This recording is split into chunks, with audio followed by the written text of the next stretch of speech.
Hello and welcome to Let's Waffle. We're going to be looking at all the action from round 11 and leading into round 12. Ross Lewis here with John Townsend on another big week of footy, but it was played over 3 different time slots last week. Yes, 2 states, 3 time slots, 4 matches. Well, it's all happening in the Waffle, isn't it? It's a 21st century organisation approaching the 20th century in fine form. That horse and buggy is just about on its last legs, I reckon, though. Now, John, we'll speak about the Foxtel Cup match later, which was a big win for the Royals. East Perth can't win a game at home, but are going to be premiers of Australia. It's amazing. But you and I were both up at Arena Joondalup yesterday to see the biggest bubble in the WAFL burst. Yeah, it was. I mean, it wasn't such a surprise, I suppose. East Freo have been playing pretty good footy. They'd won every game for their previous month. West Perth seeking 9 straight. That would have been the first time they've done it. Twice before they've won 8 in a row. Who broke the bubble, or who burst the bubble each time? And that was Ajax. East Freo. But West Perth won the flag against East Freo in both those seasons, so some pretty good omens still there for West Perth. I don't think that's the end of the world for them. They had the game on the plate early in the second quarter. They really missed their opportunity, and I'm sure that Bill Monahan, the coach, would be disappointed with that. But equally, I think it's taken a bit of the heat out of their circumstance, that you're looking at history and can the streak go and all that sort of thing. Now they can get back just to playing footy, and you never want to have a loss, but some losses cost more than others. This loss will cost them very little. I'm sure they'll come back pretty hard. Does West Perth lack a key forward?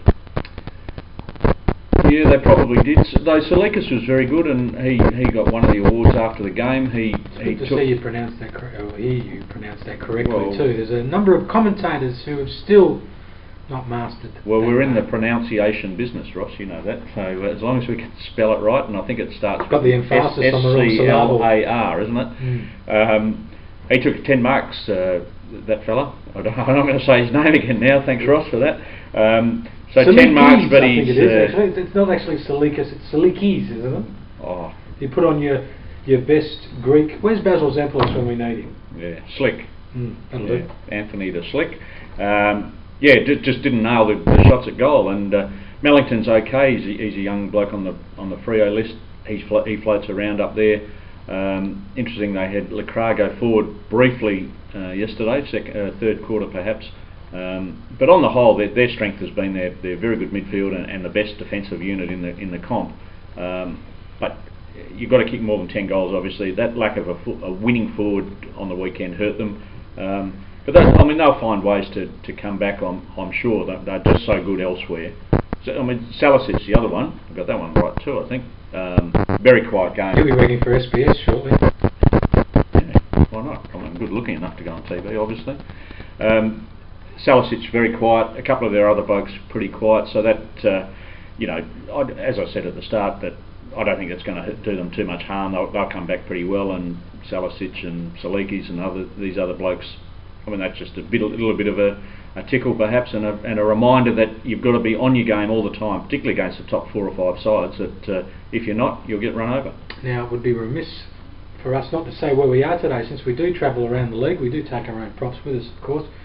But I think we're in the Ron Skender Auditorium, speaking of West Perth, today. Yes. It's a very salubrious building too. Could have done with a big thumping right footer like Ron Skender out there. And another thing I'm remiss, I've got to apologise for West Perth and to our, a very large percentage of our audience, Ross, is of course the West Perth board and staff.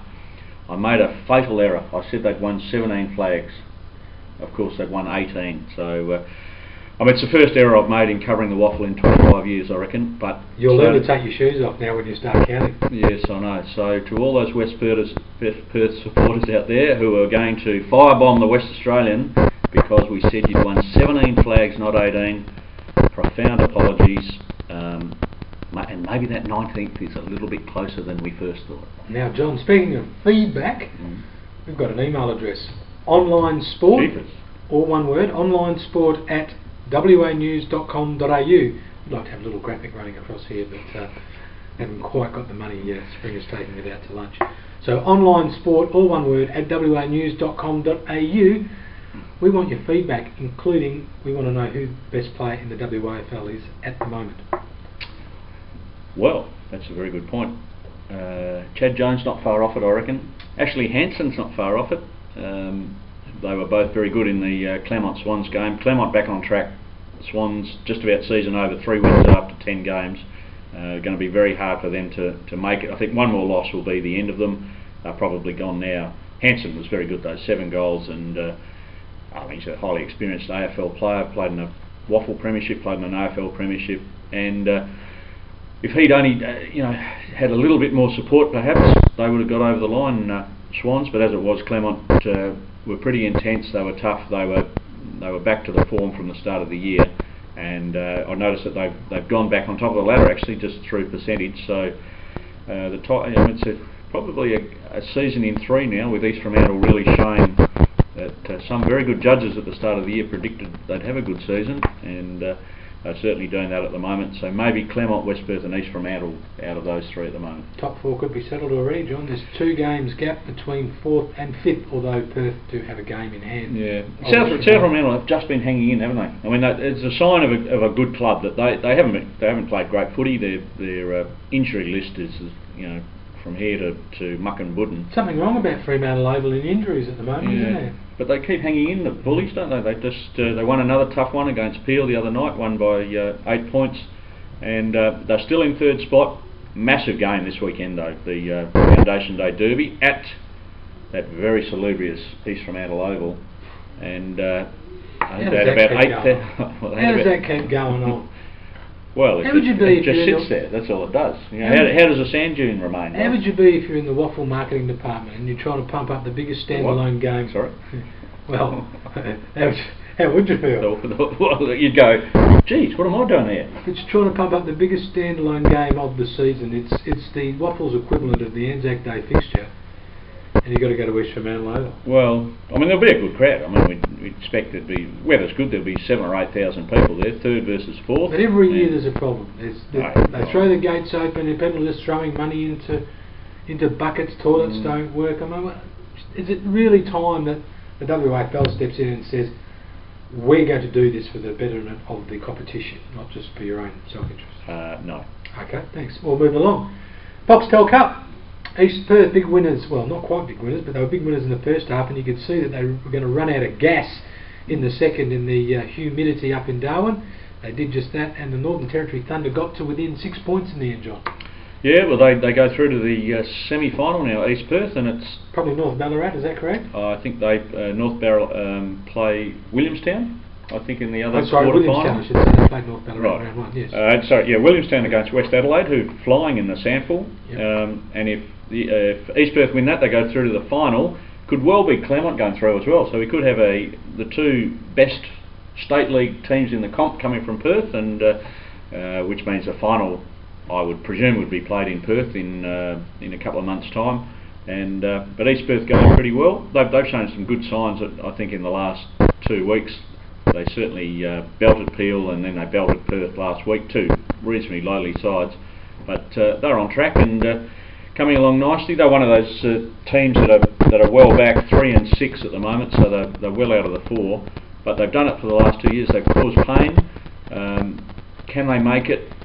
Very tough now with East Freo and South Freo both winning. But maybe they'll have a secondary goal for the year now to become Australia's best football team. If they do beat Williamstown, it's going to be a tough ask. I think there could be a jumper change too looming for East Perth in that, because there's a clash of blue between the 2 sides. Where will that game be? Yeah, it could be on the moon. Who knows for the Foxtel schedule. Yeah, so that presumably they'll still keep their white trousers, so they'll be able to, if they play an away game with a new jumper, maybe they can wear that one that they wore in 2006, the centenary jumper in West Perth colours. No, I think every one of those was scattered and burned at the end of that season, and too much red and blue in it for some East Perth supporters. Yeah, and there's a big game, a red and blue game this week, isn't there? Speaking of, now it's interesting how West Perth are still making overtures to try and get that game played, or the Foundation Day Perth Derby played at Medibank Stadium every year. Well, of course it should. Well, logic would say that should happen, shouldn't it? Well, but this gets back to the East Fremantle Oval situation too. Really, the WAFL should be making the most of it. And it should be, West Perth people want to go back to Foundation Day. Medibank Stadium on Foundation Day. Yeah, well, of course they should. I mean, it's just, it's one of those things that is a no-brainer, but I guess self-interest comes into it as well, and why wouldn't you just do it as an automatic? You share the gate, whether across the season or you equalise across 2 years. Whatever the formula is, it's not all that hard to work out. And I mean, they could push 8 to 10,000 for that game as well this weekend, given that West Perth are flying and East Perth are just coming back on track. I mean, it could be a big round of footy. I mean, we could have 20,000 plus people go to WAFL games this week, which would be the best round in some years. Talking about people getting back to the WAFL clubs, up at Arena Joondalup yesterday, or at the weekend, John, one of the things I noticed was the amount of former West Perth players back. Steve Truella, who you bumped into on the pre-match, and saw Brett Cousins and Ron Skender, who's supplied his wonderful auditorium today. So there's a band of Falcons that are sticking together even post-career. I think one thing that West Perth does better, I mean, we probably say this a bit, that every club has a strength and a niche. One thing West Perth, I think, does better than any other club is recognise their heritage, and why wouldn't you? When you've won 18 flags, that's 18 flags. In 125 years. 126th season of the WAFL. See, I don't have my shoes off either. Yeah, that's right. And we've been there for every game, Ross. Imagine that. The West has been covering every one of West Perth's games. We missed a premiership along the way somewhere. I'm feeling a bit tired having covered all those games. One thing they do though, they do recognise their past magnificently. They're passionate about it, and I think history does show you that you've got to recognise where you've come from to know where you're going, and they do that magnificently. Well, that's the end of Let's Waffle for part 1 of this week. We'll be back shortly with part 2.